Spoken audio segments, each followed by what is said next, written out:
Hi, I'm Eric Colette from A Mind for All Seasons, and today we're talking a little bit more about how people with dementia think and experience the world, and why we sometimes have disconnects with them.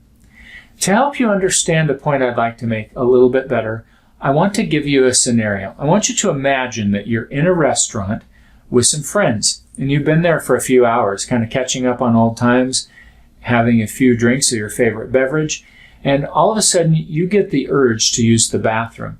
And just as you stand up to excuse yourself from the table, imagine a server spots you from across the room and starts running toward you as fast as he or she can, leaps over a table, grabs you by the shoulders and says, "It's not safe, you gotta sit down."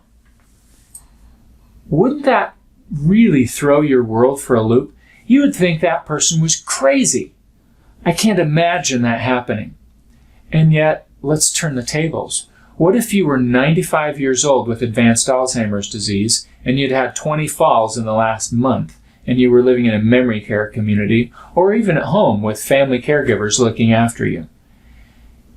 Imagine that you stood up from the table because you suddenly got an urge that doesn't even get through to you very often anymore, the urge to use the bathroom. You stood up.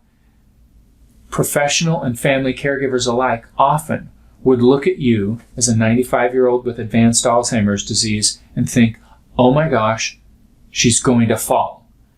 And they would run over to you, be likely to grab you and say, "It's not safe, you've got to sit down." Now, I work with people all over the country, and I have watched that scenario play out so many times. It may not be the exact script, there are a lot of variations of that theme, but we run over to people all the time, which is basically implying to them, "Don't you remember, it's not safe to stand?" Well, honestly, if the person living with dementia could remember it, do you think they'd be standing? People living with dementia often have a brain that loses 50 to 70% of its mass. In other words, they're missing some body parts. And when people have missing or damaged body parts, we need to accommodate them. That's a lot easier said than done when those parts are on the inside and it's easy to forget that they're missing some body parts. Hopefully now, though, you can work to eliminate from your vocabulary the phrase, "Don't you remember?"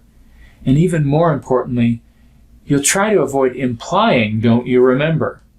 There's so many ways that we can say it without saying it. I hope this has been helpful to you. Good luck in all your efforts to make a difference in the lives of those that you serve. Thanks.